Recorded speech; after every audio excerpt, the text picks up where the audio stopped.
Dead Air Studios presents The Pain Chaser 1, Ambuscade, by Patrick E. Malloy, read for you by the author. This recording is released under a Creative Commons 4.0 license, so feel free to share it with your friends or enemies, but always give appropriate credit. This story is not intended for children and contains profanity, violence, and disturbing content that some people may find offensive. If you're in doubt, please turn back now, as you may find that some doors, once opened, refuse to be shut.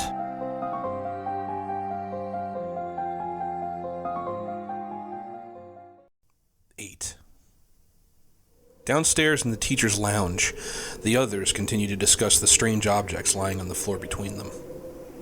Don't you think that it's more likely that this stuff is just an elaborate hoax? Tabby was asking. Shit like that only really happens in movies.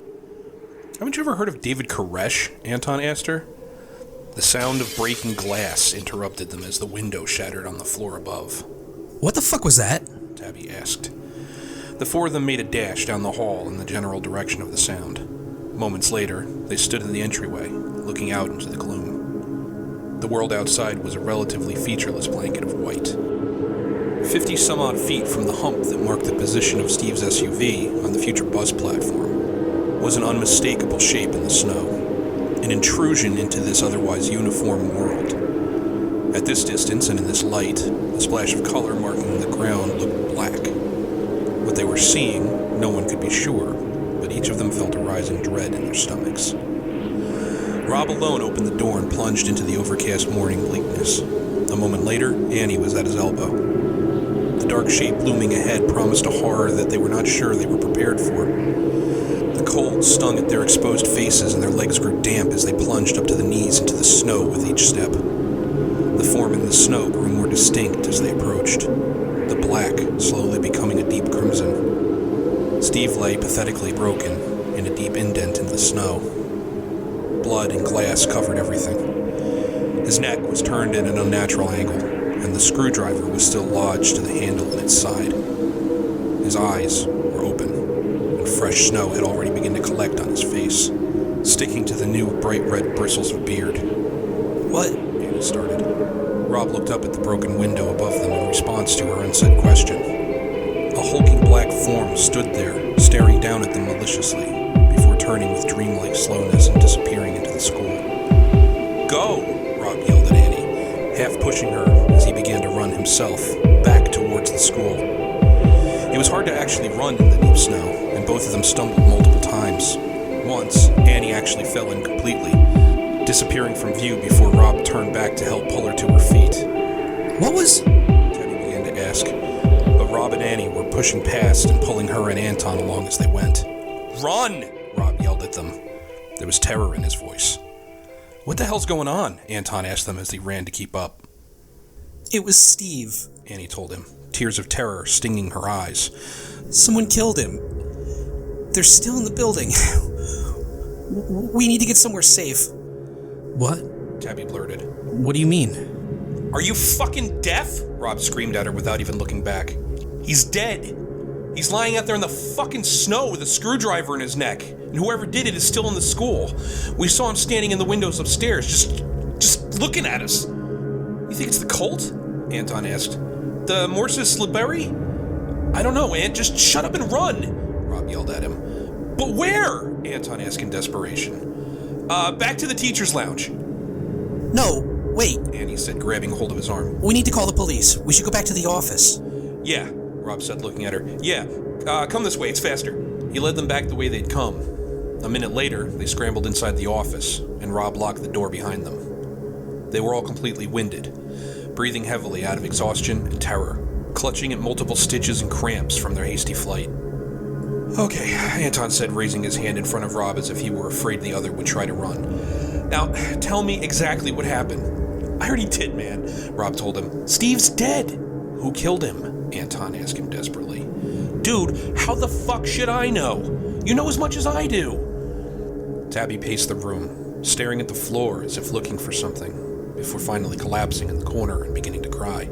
Annie watched her break down, herself strangely calm by comparison. She took a deep breath and picked up the phone attached to the wall.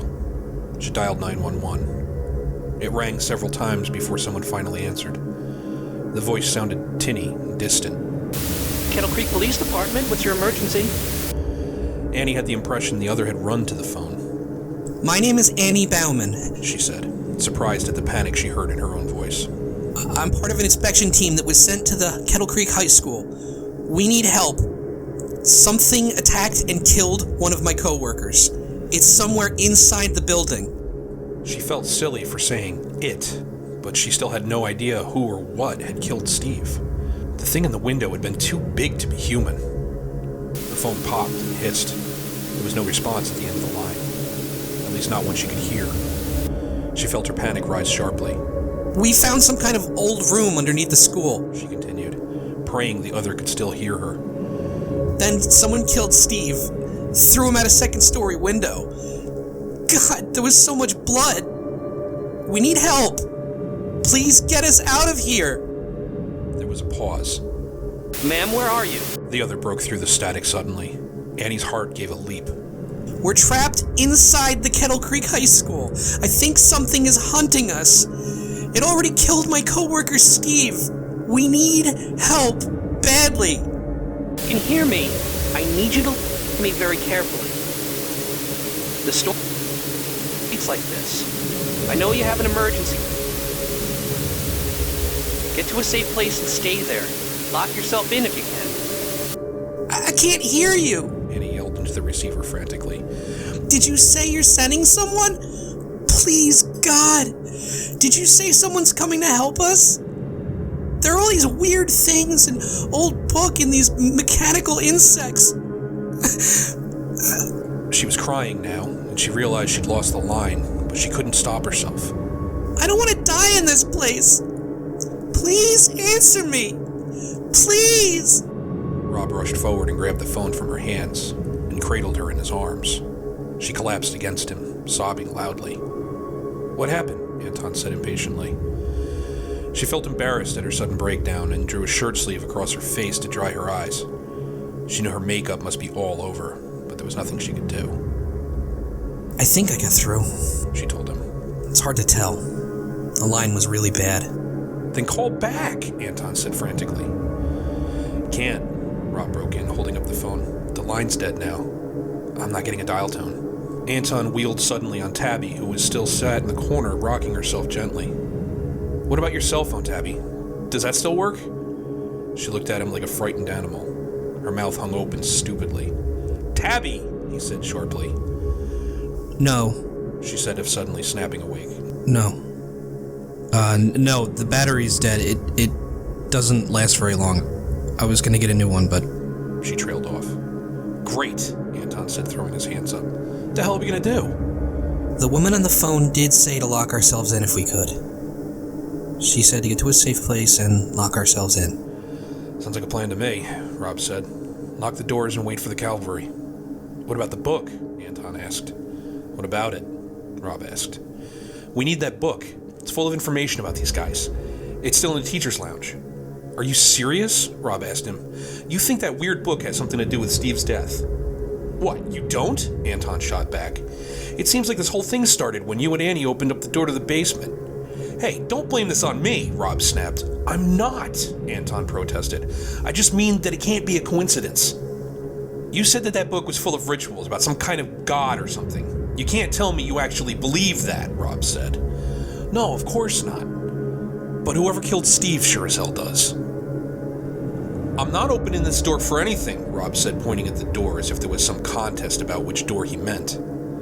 Listen, man, Anton told him. When I was looking through that book, I saw a lot of strange things, but some of them seem to add up. It makes a lot of references to pain and torture, and from what you said about the state of Steve's body, it definitely sounds like we're dealing with a torturer to me. And there are several references to someone they called the Vessel. It's some kind of harbinger, a remorseless killer. It said the Vessel would usher in the age of E.I. Sotak.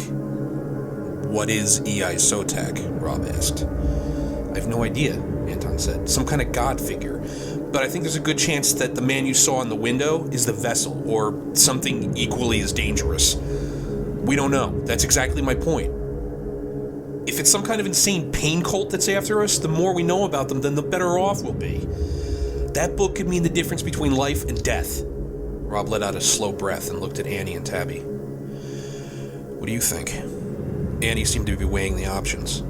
I think Anton's right. She said at last. I don't really look forward to being caught with our pants down if there are people really after us. Okay, he said. We go for the book, then, once we have it, we lock ourselves in. Agreed? He looked to the two women. They both nodded their agreement. He rubbed his hands together before opening the door a crack to peer through.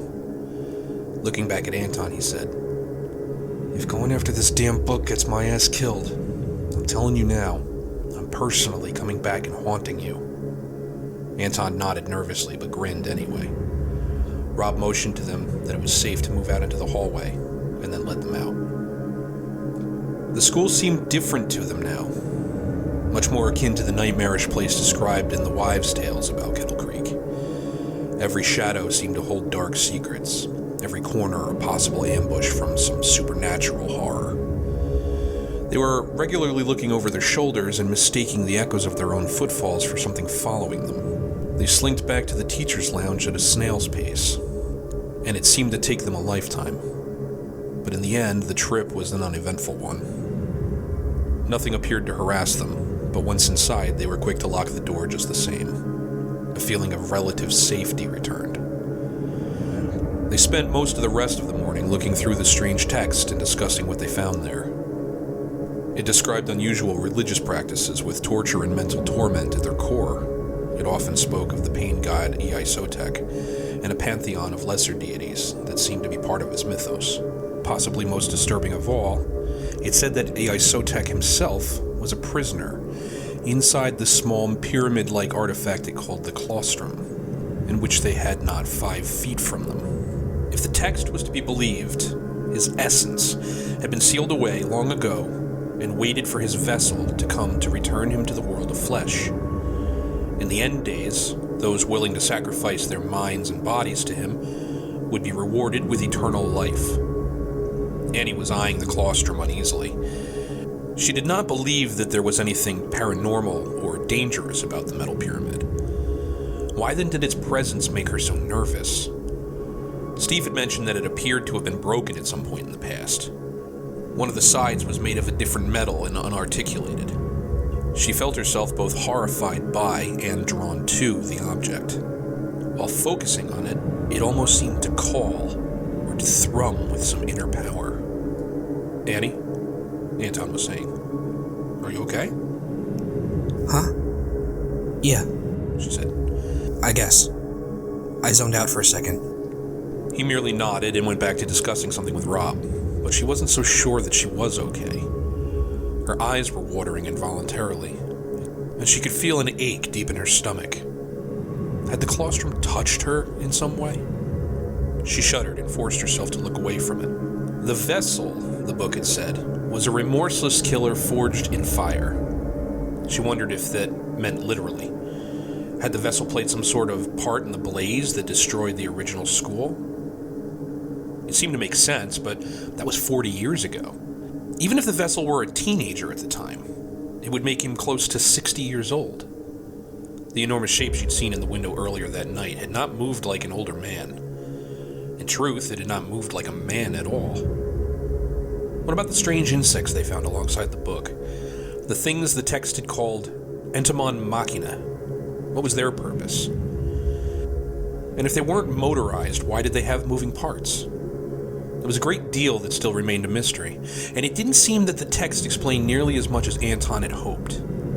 Before long, he remained the only one still reading, unable to admit that it contained nothing useful. There has to be something here that can help us, he told the room at large. It looks like it was written as some sort of ritual book. Annie remarked. More as a resource for the cult than as a guide to what they do and who they are. Rob nodded in agreement. If we stay here, and we stay together, we'll be fine. Anton was finally forced to concede. But as he closed the tome, a small scrap of paper slipped from between its pages and helicoptered to the floor. Anton bent down and picked it up, looking at it quizzically. What is it? Tabby asked. It's an address. 2450 Main Street. What's on the main road in this town? Shops, civic buildings, an old hospital, Rob said. What do you think it means? No idea. Wait. Shut up. What? Rob asked. But Anton put his hand up and pointed at the door. Then he heard it. They all heard it. Someone was trying to open the locked door. The handle jiggled from side to side and then ceased. Who's there? Anton said in a voice like a cracking preteen. Are you the police? There was a pause. And then something substantial on the other side of the door crashed its weight against it, making the wood buckle in its frame. Boom. They all drew back, throwing frightened glances at one another. Again, the door gave a shudder as something slammed it from the other side. Boom. That thing's not gonna hold, Rob yelled in sudden terror. He glanced around the room for something to reinforce the door. The room was utterly empty, except he ran to the bathroom and threw wide the door.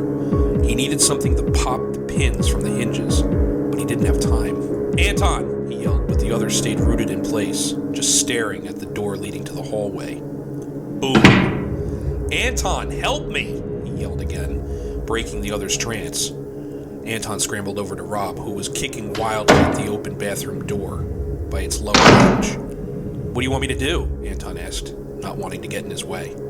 I don't know, Rob said. Hold onto the door handle so that I can get a solid kick.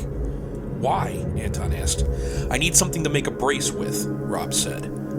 Anton held onto the door so that it would not bounce against the back wall. Rob's first kick just tore it from his grip, but it did make a sizable splintering indentation in the flimsy wood just to the left of the hinge. Thankfully, the outside door seemed to be made of tougher stuff, as it still held firmly in its frame. Rob's second kick splintered the wood free from the bottom hinge. Rob then grabbed a hold of the door tightly by the handles and with a lurch tore it free from the top hinge as well. The door came free and immediately toppled to one side, crashing to the floor. Boom! Help me brace it against the other door, he told Anton. Together, they tried to wedge it sideways under the door handle, but it was immediately evident that the width of the bathroom door was just not tall enough to make a suitable brace. What are you doing, Rob? Tabby asked. Hey, I'm fucking trying here. What are you doing? He spat over his shoulder at her. What if you did it lengthwise? Annie suggested. The angle's too extreme, he said. I thought of that first, but it would just fall to the floor. Boom! So break some of it off. Rob nodded. That could work.